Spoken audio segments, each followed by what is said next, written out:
ETF index mutual funds నేర్చుకుని stock మార్కెట్లో రాణించాలనుకుంటున్నారా? వెంటనే ఈ నెంబర్కి కాల్ చేయండి.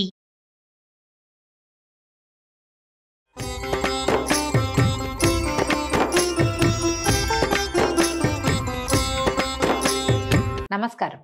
విష్ణు పురాణం 7వ రోజు పారాయణలోకి వచ్చాం. ఈ పురాణంలో ఇప్పుడు ఏం చెప్తున్నారు? అనంతుడి గురించి చెప్తున్నారు. ఈయనేమిటి, పాతాళ లోకంలో ఉండి తన పడగల మీద భూదేవిని మోస్తూ ఉంటాడు. అనంత శక్తిమయుడుగా కనపడతాడు. ఆయనను గురించి చెప్తున్నారనమాట. సకల నదీనద సముద్ర పర్యంత సహితము చరాచర జంతు సంయుతము 70 కోట్ల యోజనాల విస్తారము అయిన భూమండలాన్ని శిరస్సు మీద పూదండలాగా భరిస్తూ ఉంటాడట అనంతుడు. ఇంత శక్తి అనంతుడికి కలిగిందంటే అది సాక్షాత్తు విష్ణు ప్రభావ శక్తే అతనిలో ఉన్నట్లుగా చెప్పుకోవాలి. పుష్పసుగంధులైన నాగకన్యలు ఆ అనంతునకు చందనపు పూత పూస్తూ ఉన్నప్పుడు ఆ సుగంధ వాయువులు లోకరంజనమై ఎల్లెడలా వ్యాపిస్తూ ఉంటాయి. ప్రపంచంలో సుగంధాలు వీచే గాలులన్నీ కూడా చందని మన అనంతుడికి చేయబడుతున్నటువంటి చందన చర్చ సుమా అని చెప్తోంది విష్ణు పురాణం. అయితే గర్గుడు ఆ అనంతుని గురువుగా సేవించి జ్యోతిశాస్త్ర పద్ధతులను శకున శాస్త్ర విషయాలను నేర్చుకున్నాడట.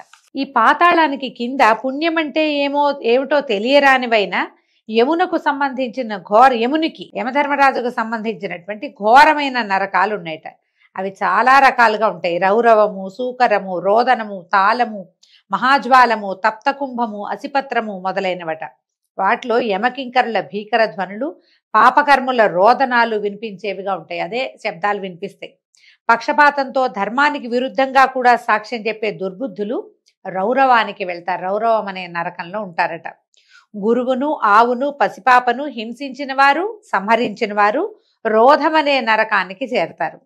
మద్యపానము, బంగారం దొంగిలించడము, బ్రాహ్మణ హత్య, భ్రూణ హత్య చేసిన వాళ్ళు, వాళ్లతో స్నేహం చేసిన వాళ్ళు సూకర నరకాన్ని చేరతారు. గురు భార్యని కూడినవాడు, ప్రభువును వైశ్యుని చంపినవాడు, రాజద్రవ్యం అపహరించినవాడు తప్తకుంభ నరకవాసి అవుతాడు. కూతురిని, కోడలిని చెడు దృష్టితో చూసినవాడు, గురువులకు అపకారం చేసినవాడు మహాజ్వాల నరకంలో పడతారు. వేదం అమ్మినవారంటే వేద పాఠం చెప్పి ధనం పుచ్చుకునేవారు, వేదమును దూషించిన వారు, పరధనాన్ని అపహరించిన వారు లవణమనే నరకంలో పడతారట. దేవతలను, గురువులను, బ్రాహ్మణ సమాజాలను నిందించేవారు విలోమమనే నరకంలో పడతారు. దేవ, ఋషి, అతిథి, పితృపూజలను విడిచిన వారు క్రిమి నరకంలో చేరతారు. అంటే దైవ పూజ చెయ్యరు, దేవాలయాల్ని దూషిస్తారు, స్వధర్మాన్ని విడిచి పరధర్మంలో చేరుతారు కొంతమంది వాళ్ళు.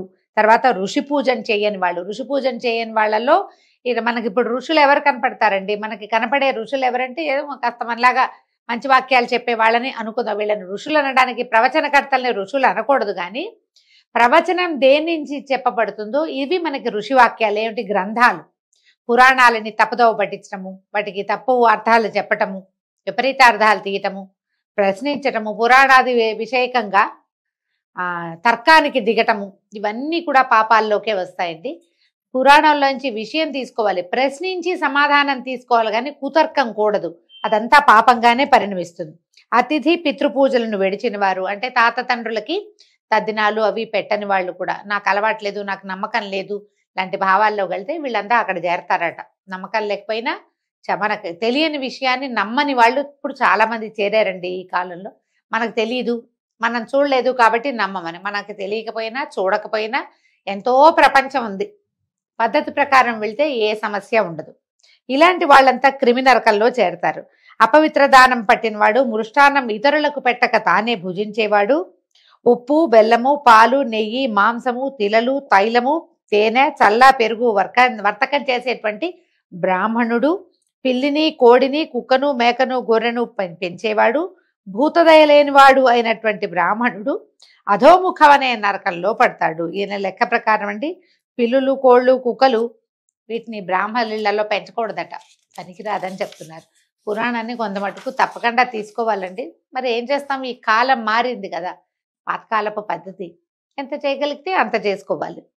వీళ్ళు అలాంటి నరకంలో పడిన చెప్పరాని బాధల్ని అనుభవిస్తారట. చేపల్ని పట్టి బతికేవాడు, నాట్య విద్య నేర్చినవాడు లేదా నేర్పినవాడు, విషం పెట్టినవాడు, స్త్రీ వలన బ్రతికేవాడు, ఇల్లు కాల్చినవాడు, ఆశ్రయించిన వారిని తనకు మేలు చేసిన వాళ్ళకి ఎగ్గులు తలపెట్టేవాడు లేదా సంహరించేవాడు, యజ్ఞ సమయంలో సోమాన్ని అమ్మిన బ్రాహ్మణులు కూడా రక్త నరకంలో పడతారు. ఇవన్నీ కూడా బ్రాహ్మణులకు చెప్పబడ్డాయి. వీళ్ళు ఇవన్నీ చేయకూడదట. తేనె పట్లు చెడగొట్టినవాడు, కులగౌరవం చెడగొట్టి బతికేవాడు, గ్రామజనులకు హాని కలిగించేవాడు వైతరిణిలో చేరతారు. ఈ వైతరిణి అనేది చీము నెత్తురుతో దుర్గంధభూయిష్టంగా ఉండే నది అని చెప్తారు. నరక ద్వారానికి ముందు వైతరిణిని దాటాల్సి వస్తుందని చెప్తారు. ఈ వైతరిణిని ప్రతి జీవుడు దాటాలి. చాలా మంది ఏం చేస్తారంటే విధానంగా చెప్తారండి, దశదానాలు చేయాలి, అందులో ప్రత్యక్ష గోదానం చేస్తే ఆ ఆవు తోక పట్టుకుని జీవుడు వైతరిణిని సులువుగా దాటేస్తాడట. అందులో మునగక్కర్ల, ఆవుతో పాటు వెళ్ళిపోతాడు.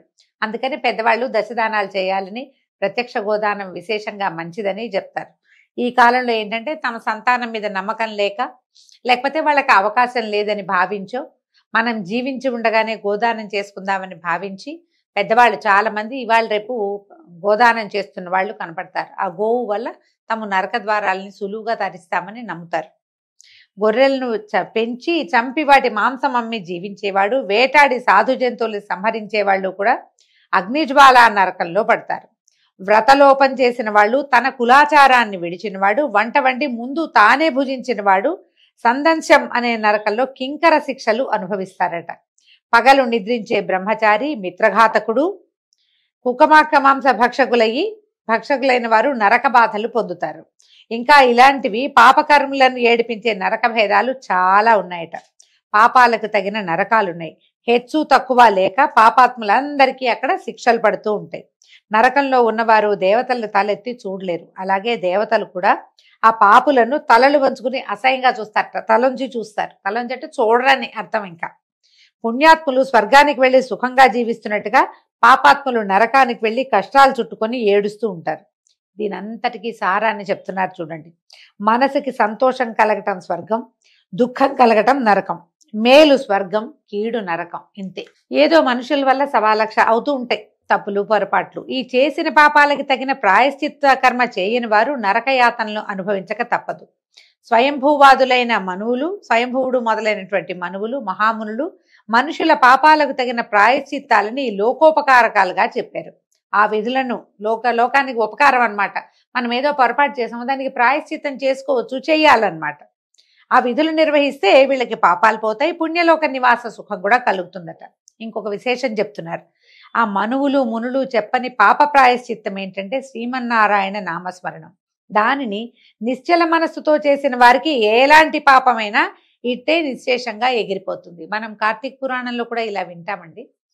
మనం ఎన్ని తప్పులు చేసినా నారాయణ నామస్మరణ చేస్తే పాపం పోతుంది అంటే ఎంతసేపు నారాయణాన్ని తప్పులు చేయమని కాదండి దాని అర్థం. అట్లా తీసుకోకూడదు, సూక్ష్మంగా తీసుకోవాలి. మీరు ఒక పొరపాటు జరిగింది, ఏదో జరిగిపోయింది, కొంత వయసు వచ్చాకైనా జ్ఞానం కలిగి తప్పులు మానేసి నారాయణ నామస్మరణ చేస్తే గనక ఇక తప్పు చేయకూడదు. మళ్ళీ చేస్తే ఇదే అమెండ్మెంట్ అక్కడ అవుతుందని పొరపాటును కూడా అనుకోదు. ఆ పురాణం అట్లా చెప్పటం లేదు. ఈ వాక్యాలు వినేసరికల్లా మనం ఎన్ని పాపాలు చేసినా నారాయణ అంటే పోతుందా అని కుతర్కం చేస్తాం మనం. ఇక పాపం చేయనని ఒట్టు పెట్టుకుని నారాయణుడి మీద అప్పుడు నారాయణ నామస్మరణ చేసుకోవాలి. ఆ తర్వాత ఇంకా చేయకూడదు. మనం పురాణ గాథల్లో ఎలా వింటామంటే అంత్యంలో నారాయణ నామస్మరణ చేశాడు అంటే ఆ తర్వాత ఇంకా వాడు జీవించలేడు ఏ తప్పైనా చేయటానికి.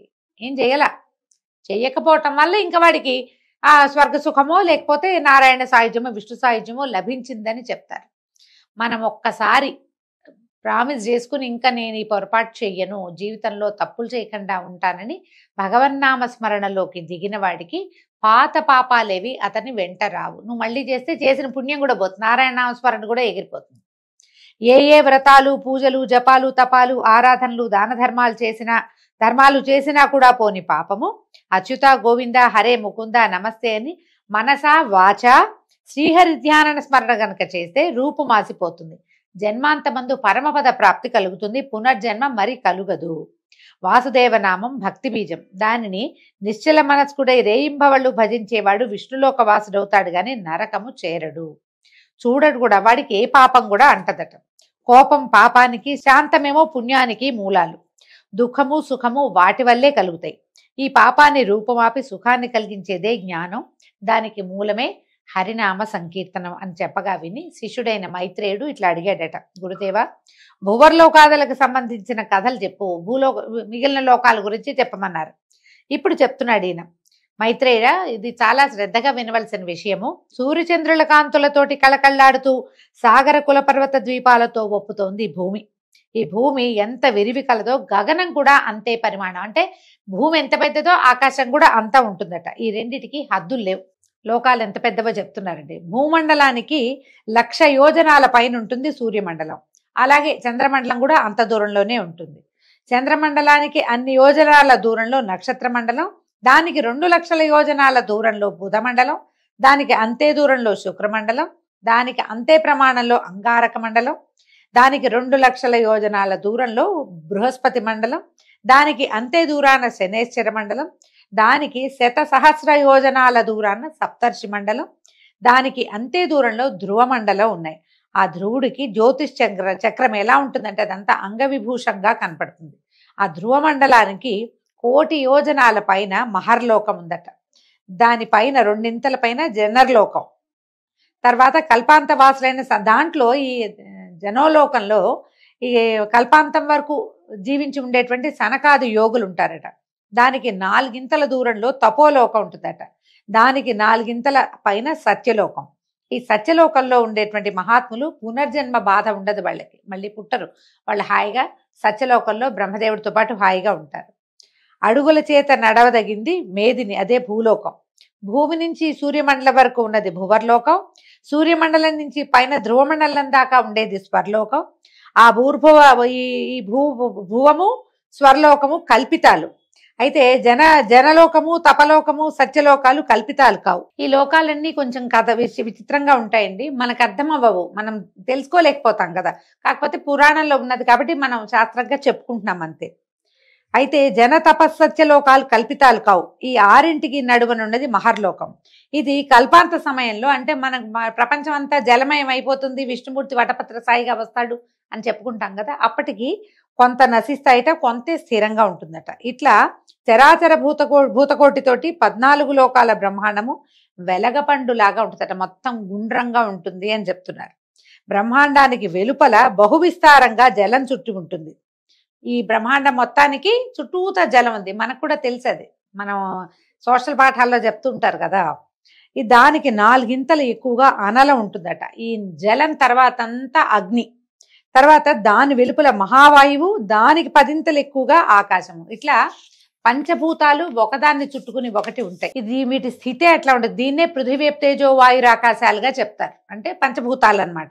ఈ భూత పంచకాన్ని ఆవరించి మహత్తు దాని వెలుపల భాగంలో ప్రధాన పురుష సంయుతమై ఉంటుంది. ఇదన్నిటికీ మొత్తానికి అట విష్ణుమాయాశక్తి ఆక్రమించి ఉంటుంది. ఈ ప్రపంచం మొత్తాన్ని, భూమండలాన్ని చుట్టుకుని ఉన్నటువంటి బ్రహ్మాండ మండలము, ఆ తర్వాత ఉన్నటువంటి నీరు, నిప్పు, ఆకాశము, గాలి, ఆకాశం, వీటన్నిటినీ విష్ణుమాయ ఆవరించి ఉంటుంది. బీజం మొలకెత్తి రెమ్మలు, కొమ్మలు, పువ్వులు, పిందెలు, కాయలు, పళ్ళు కలిగినటువంటి వృక్షము, ఆ తర్వాత అదే విధంగా వనాలు వస్తాయి. అంటే ఇప్పుడు ఈ వెలగపండులాగా ఉంది, ఇందులో నుంచి ప్రపంచం అంతా పుడుతుంది, మళ్ళా అందులోకే లయమైపోతుంది అన్నమాట. ఇది విష్ణుమాయా శక్తి వల్ల ప్రకృతి పురుషుడు సంభవించి అతనికి ప్రధాన భూతం కలుగుతుంది. ఈ పురుషుడి నుంచి అతని వల్ల మహత్తు మొదలైనవి అవతరిస్తాయి. వాటిలో నుంచి ఆకాశము, తర్వాత వాయువు, వాయువు వల్ల అగ్ని, అగ్ని వల్ల జలము, జ్వలం తర్వాత పృథివీ, జలం నుంచి ఆ పృథివీ వల్ల దేవదైత్య పితృమానవాది సృష్టి, అది చరాచర రూపాన వ్యాపిస్తుంది. ఇట్లా బ్రహ్మాండం విస్తరిస్తుంది. ఇది బ్రహ్మాండ తత్వం. ఇక జ్యోతిష్ చక్రం సూర్యుడు అనే విషయం చెప్తాను వినమంటున్నాడు. సూర్యరథం నొగ అంటే దాని ఇదట 9,000 యోజనాల నిడివి కలిగిందట. దానికి 2 ప్రమాణం కలిగింది ఇరుసు. దానికి కడకమ్మలు 5, 3 తూములు. ఆ రథగమనం ఏమిటంటే అతి సూక్ష్మంగా సంవత్సర గణనతోటి అది కాలచక్రంగా అవుతుంది. అది ఇంత పెద్ద రథము గబగబా కదలదు, నిదానంగా కదులుతుంది. దాంతోటే కాలచక్రం నడుస్తూ ఉంటుంది. ఆ రథం తాలూకు 2వ ఇరుసట 40,000 యోజనాల నిడివి కలిగింది.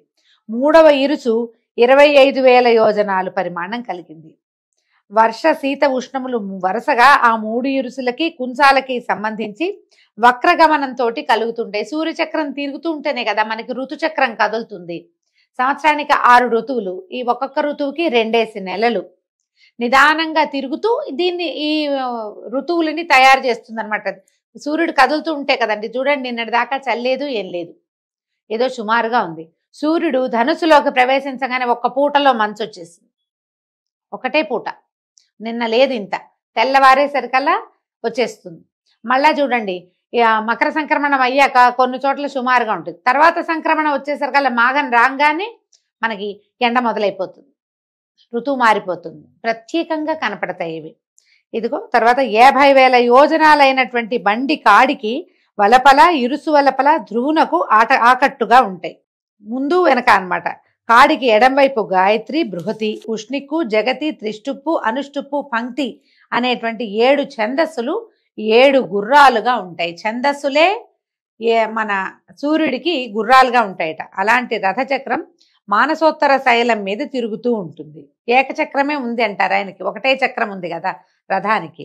ఈ మహాపర్వతమందు తూర్పున ఇంద్రపాలితమైన దేవనగరం, దక్షిణమున యమపాలితమైనటువంటి సంయమని అనే నగరం, పశ్చిమాన వరుణపాలితమైనటువంటి సుఖోదయపురం, ఉత్తరాన సోమపాలితమైన విభావరీపురం ఉన్నాయి. ఇవన్నీ మనకు తెలిసిన పేర్లే, ఎక్కడున్నాయో చెప్తున్నారు. అవి అనేక యోజనాల విస్తీర్ణం కలిగినవి. ఈ 4 నగరాలలో సూర్యుడు సంచరిస్తూ ఉంటాడు. ఆ సంచారానికి సంబంధించినవే మనకి ఉదయాస్తమానాలుగా కనబడతాయి. ఇక్కడ లేవదీశాడు, పొద్దున్నే లేచాడు, సాయంత్రం పడుకుంటున్నాడు అని అర్థమవుతుంది.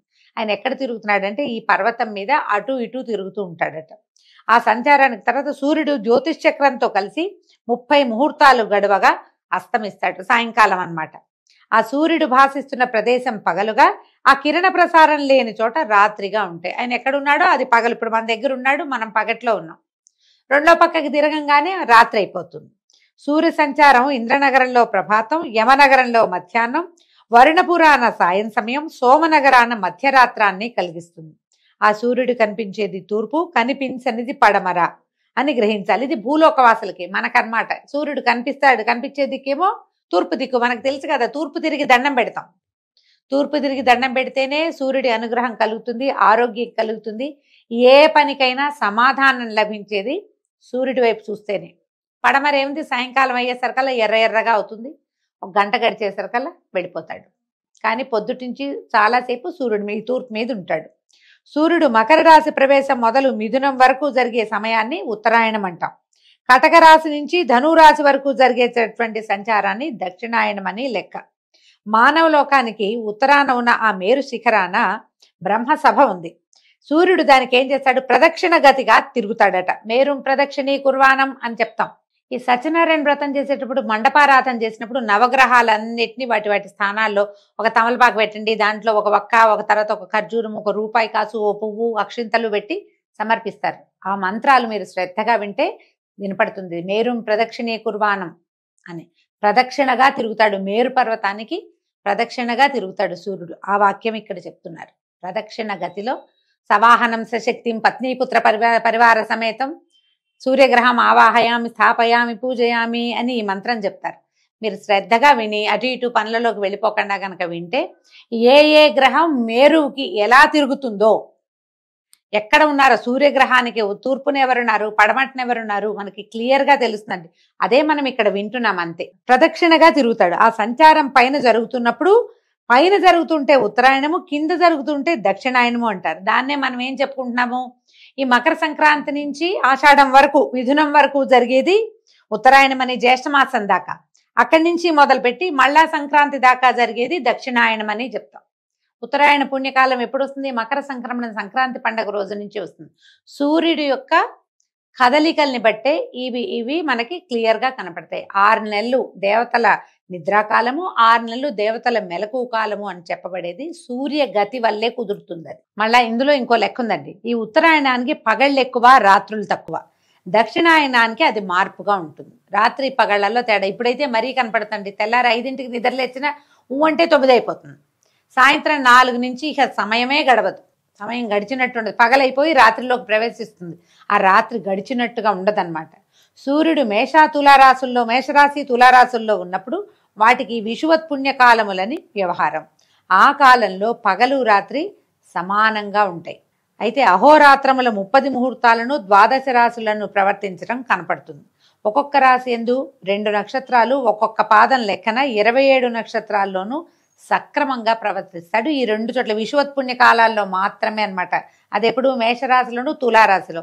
తుల అంటే ఏంది మనకి క్లియర్గా కనపడేది కార్తీక మాసంలో సగభాగం, అప్పుడేం ఉండదు, అప్పుడంతా ఈవెన్గా ఉంటుంది. ఉత్తరాయణంలో సూర్యుడు పగలు 13:30 నక్షత్రాలను 18 ముహూర్తాల్లోనూ సంచరిస్తాడు. రాత్రి శీఘ్రగమనుడై అన్ని నక్షత్రాల్లోనూ 18 ముహూర్తాలకే అస్తమించేస్తాడు. ఈ చక్ర సంచారాన్ని అనుసరించి అహోరాత్రాలు సమాన అధిక హీనములుగా అవుతూ ఉంటాయి.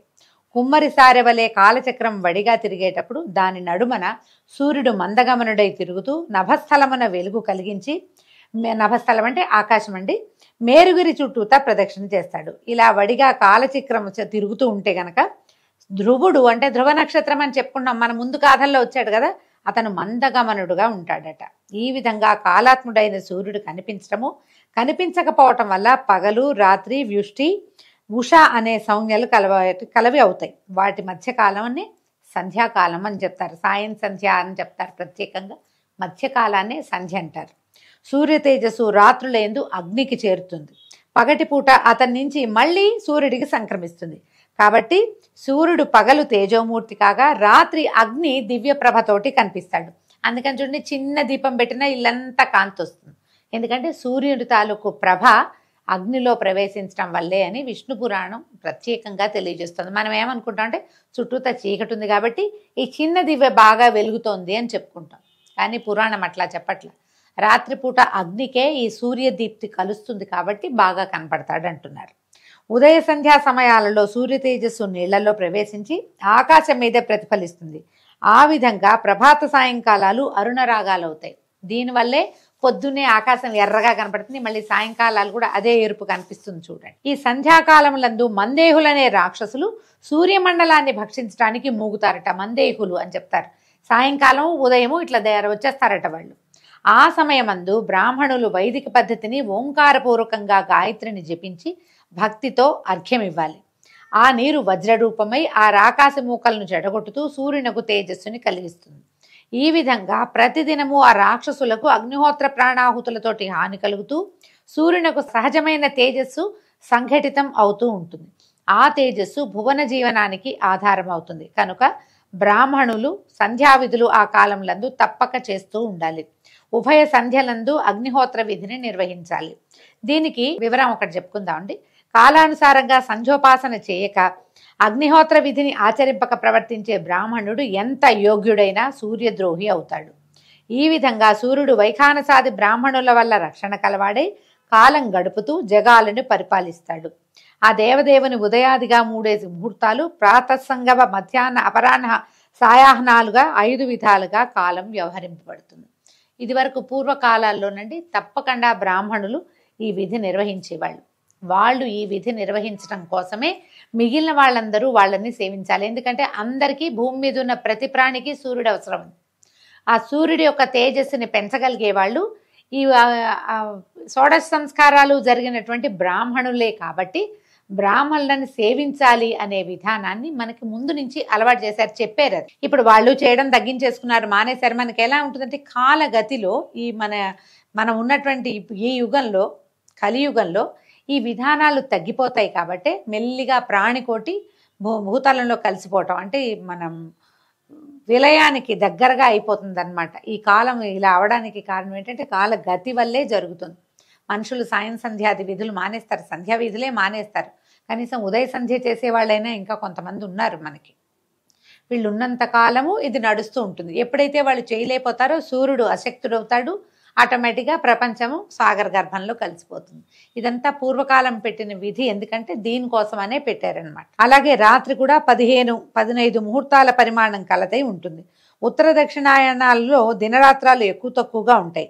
మేష తులా సంక్రమణాల్లో దివారాత్రాదులు సమంగా ఉంటాయి. అలాగే విషువత్కాలాలు దేవపితృ సంతర్పణ, జప, తపో, అనుష్ఠాన దానాలకు యోగ్యమైనవి. కాలాలలో చేయాలట విశేషంగా. సప్తముని మండలం పైన 100 యోజనాల దూరాన ధ్రువుడు ఉంటాడు. దానికే విష్ణుపథం అని పేరు.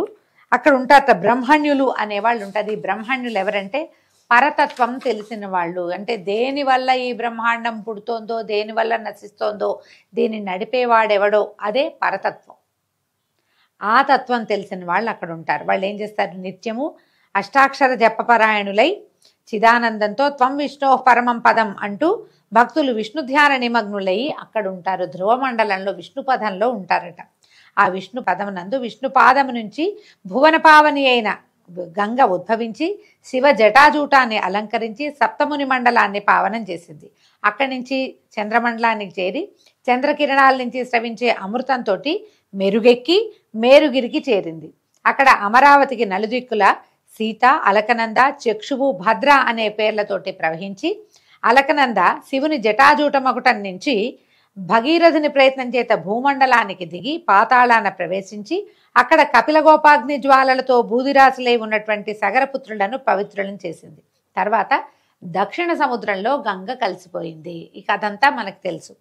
దేవదేవుడైన వాసుదేవుడు ఆ పావన నదీ తీరములందుండి తనను సేవించు వారికి ముక్తి మార్గాన్ని చూపుతాడు. ఆ దేవదేవునితోనే లక్ష్మీదేవి ఉంటుందని వేరే చెప్పక్కర్లేదు కదా. గంగకు వెళ్ళి అక్కడ సముచిత కర్మగతితోటి పితృతర్పణంగా తిలోదకాలు, పిండదానాలు భక్తితో ఒక మారు చేస్తే ఆ చేసిన వాని వంశం తరతరాలుగా పావనమవుతుంది.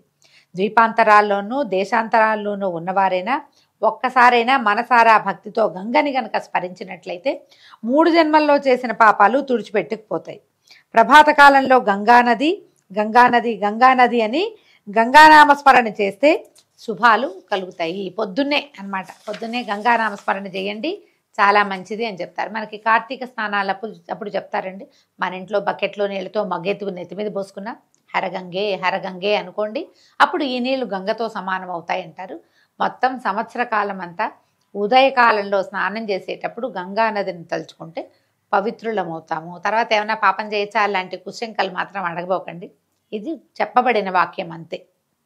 ఇప్పుడు మనం ఏదైనా ఒక మంచి మాట మాట్లాడామనుకోండి, చెడు చేసేటప్పుడు అది జ్ఞాపకం రావాలి. మనం పొద్దున ఇంత మంచి పని చేసాం, పొద్దునే గంగానదిని తలుచుకుని పవిత్రులమయ్యాము, ఈ పాడు పని ఎందుకు చేయాలి అన్న ప్రశ్న రావాలి. మనకి తర్కం ఎక్కడ ఉండాలి అక్కడ ఉండాలి. తర్కం ఉండాల్సింది మనని మనం ప్రశ్నించుకునేటప్పుడు తర్కం, అప్పుడు లాజిక్.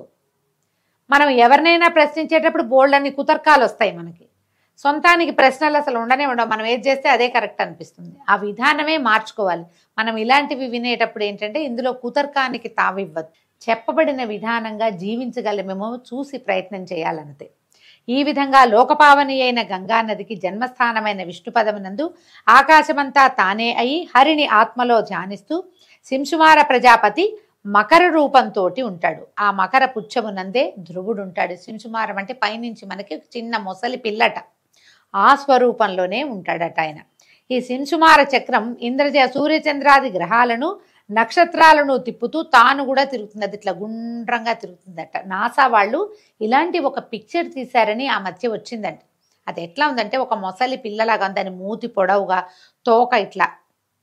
బ్రహ్మాండ పురుషుడు ఈ స్వరూపంలో ఉంటాడని చెప్తారు. అయితే సూర్యచంద్రాదులు వాయునాళాల చేత ధ్రువుని యందు దృఢంగా కలిసి ఉంటారట. ఆ శింశుమారుడు హరిని గూర్చి తపస్సు చేసి జ్యోతిష్ చక్రంలో ఉంటాడు. ఆ విధంగానే ధ్రువుడు తపస్సు చేసి ఆ శింశుమారం యొక్క అంటే ఈ మొసలి యొక్క తోకలో ఉన్నాడట, తోక భాగం దగ్గర ఉంటాడు అతను. ఈ విధంగా మహావిష్ణువు శింశుమార చక్రానికి ఆధారం అయ్యాడు. శింశుమారుడు ధ్రువుని చేతికి ఆధారమవుతాడు. సూర్యునకు ఆధారం ధ్రువుడు. సూర్యుడు దేవాసుర మానవ లోకాలకు ఆధారమయ్యి సమస్త భూతకోటికి అన్నపానాదుల చేత సంతృప్తి కలిగిస్తున్నాడు. ఎట్లా సూర్యుడు మన అన్నపానాదులకి ఆధారం అయ్యాడో రేపు ఉదయం తెలుసుకుందామండి. అంతవరకు సెలవు. నమస్కారం.